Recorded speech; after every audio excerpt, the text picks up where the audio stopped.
Bismillahirrahmanirrahim. Assalamualaikum warahmatullahi wabarakatuh. Pada video kali ini kita akan membahas persatuan dan kerukunan. Namun untuk materi yang pertama kita akan bahas terlebih dahulu, yaitu tentang persatuan. Tentunya persatuan di sini menurut konsep Al-Quran maupun hadis. Oleh karena itu kita bisa lihat di papan tulis sudah kita buat strukturisasi atau bagan dari penjelasan materi kita tentang persatuan. Yang pertama adalah pengertian dari persatuan yang kita lihat dalam sudut pandangan Islam. Namun pengertian di sini kita tidak memaknai dari sisi bahasa, tapi lebih kepada penerapan persatuan dalam ajaran Islam itu sendiri. Oleh karena itu, yang pertama kita akan melihat persatuan di sini dari sisi ukhuwah Islamiyah. Ya, jadi yang dimaksud dengan ukhuwah Islamiyah kita bisa jelaskan terlebih dahulu. Ukhuwah adalah persaudaraan, Islamiyah itu adalah bisa dikatakan keyakinan atau ukhuwah Islam dalam konsep ajaran pemahaman keislaman. Nah, ukhuwah Islamiyah yang perlu kita jelaskan, yang perlu kita pahami dan perlu kita hindari adalah fanatisme, terutama dalam pemahaman keagamaan yang lebih literlek.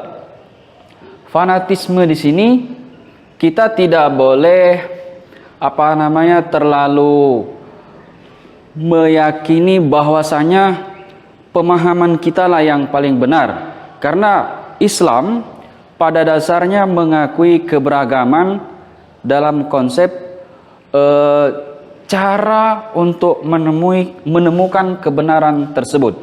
Walaupun pada hakikatnya kebenaran itu adalah mutlak satu, namun untuk mencapai kebenaran itu bisa jadi ada cara yang berbeda.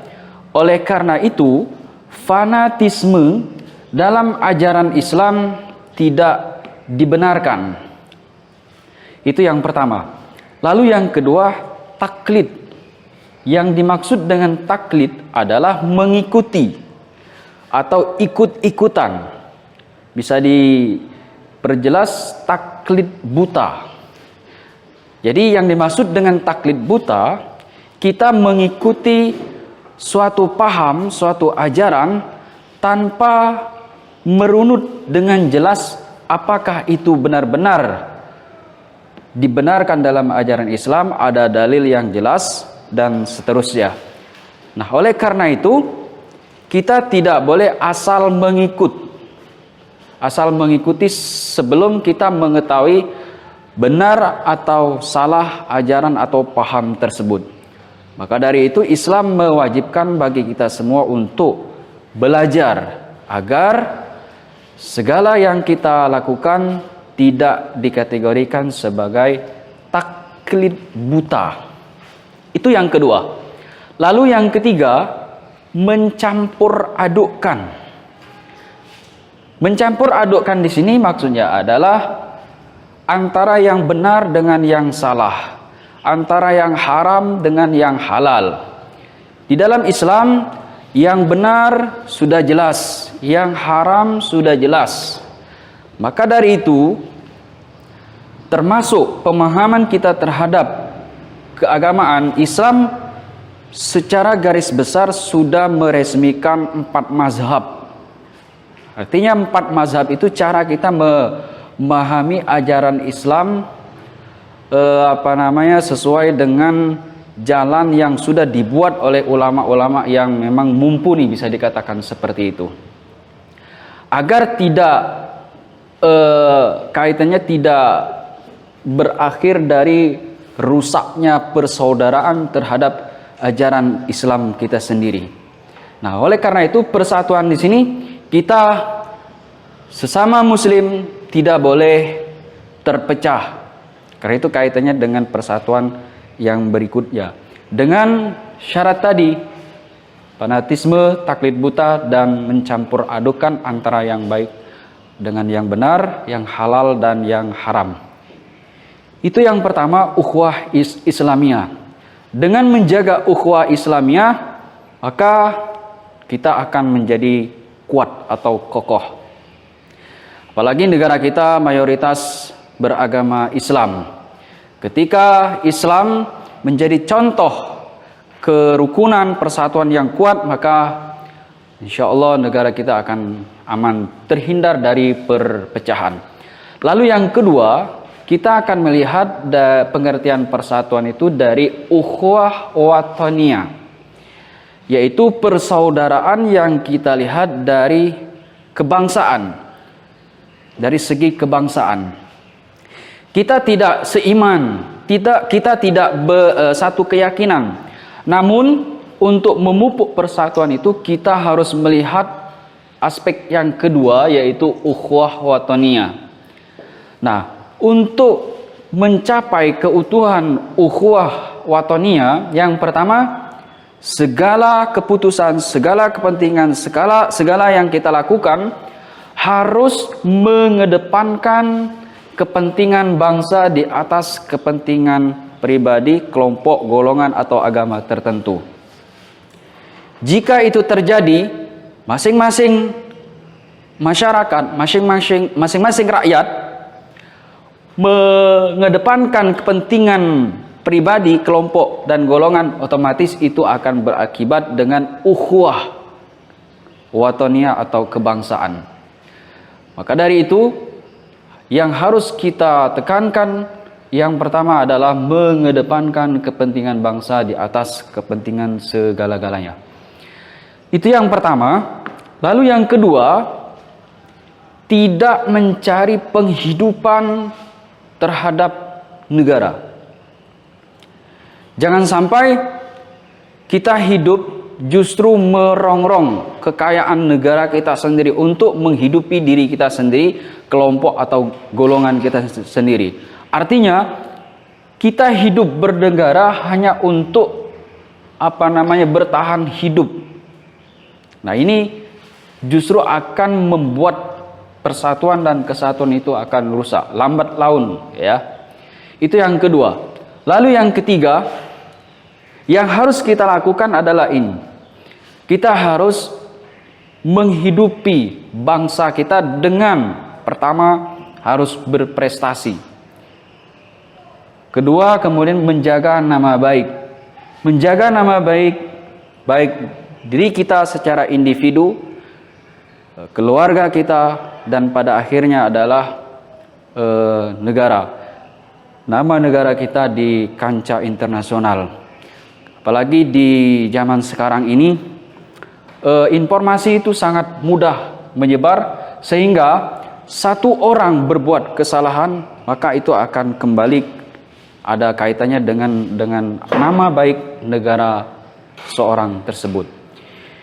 Itu yang kedua, ukhuwah wataniyah. Lalu yang ketiga, kita akan lihat juga perspektif ukhuwah basyariah. Jika kita tidak menemukan ukhuwah Islamiyah, kemudian ukhuwah wataniyah, lalu kita harus melihat yang ketiga. Ukhuwah basyariah adalah persaudaraan yang dilihat dari segi kemanusiaan.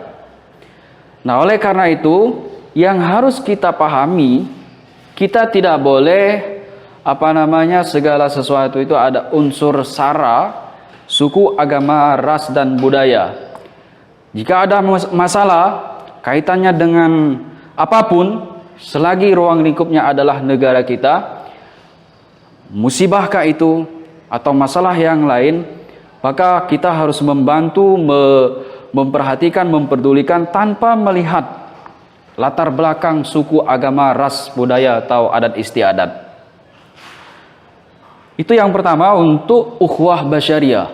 Lalu yang kedua, kita melihat bahwa segala makhluk yang ada di muka bumi ini termasuk kita sebagai manusia adalah ciptaan Allah Subhanahu wa taala, yang setiap kita terutama orang Islam mempunyai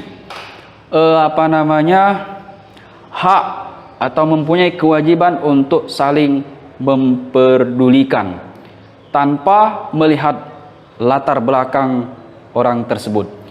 Itu yang pertama. Kita membahas pengertian dari persatuan itu. Lalu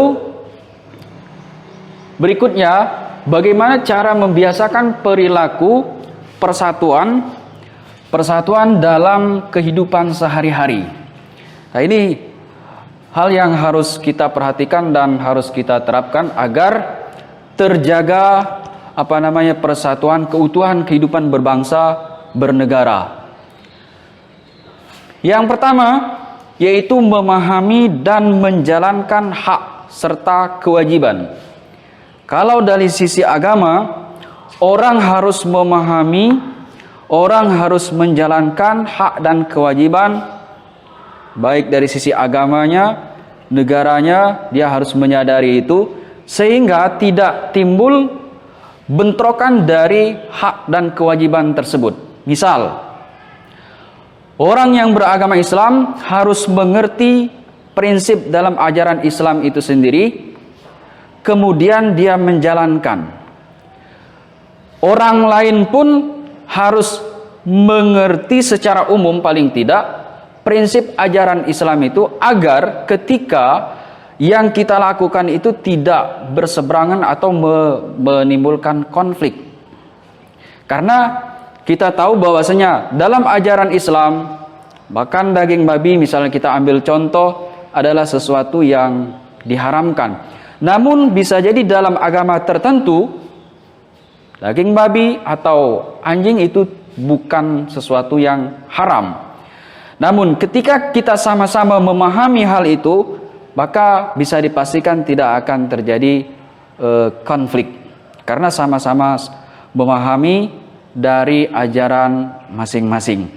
Itu yang pertama. Lalu yang kedua, berkeyakinan kuat bahwa persatuan mengandung banyak manfaat. Lalu perpecahan banyak mengandung keburukan atau kemudaratan. Ketika kita meyakini hal tersebut banyak mengandung manfaat, maka otomatis kita akan berusaha kuat untuk menjaga tali persaudaraan tersebut atau menjaga persatuan tersebut. Lalu yang terakhir, mengamalkan hidup bersatu dimulai. Yang pertama dari hal yang paling kecil. Jadi tidak ada sesuatu yang besar kecuali dimulai dengan hal yang paling kecil. Oleh karena itu, tidak harus menunggu menjadi besar, tidak harus menunggu menjadi kaya, tidak harus menunggu menjadi pejabat untuk berbuat, tapi memulai dari hal yang paling kecil. Lalu yang ketiga, mulai dari diri sendiri. Agar sesuatu itu bisa terlaksana dengan baik, maka kita harus menjadi contoh, atau paling tidak kita melaksanakannya dari diri kita sendiri.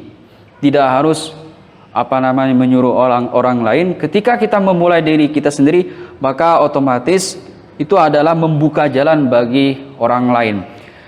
Kemudian terakhir, disegerakan. Tidak ada kata tunda, menunda. Karena setiap pekerjaan harus disegerakan. Bahwasanya negara kita sekarang, karena negara besar, negara yang multikultural, multi agama, multi etnis, maka harus membutuhkan bagaimana kita melaksanakan, menjunjung tinggi prinsip-prinsip dari persatuan itu sendiri. Sekian untuk pembahasan materi kita kali ini. Jika ada pembahasan lebih lanjut, pertanyaan atau termasuk tugas, kita akan bahas di Google Classroom. Sekian, terima kasih. Saya Kri, wabillahi taufiq wal hidayah. Wassalamualaikum warahmatullahi wabarakatuh.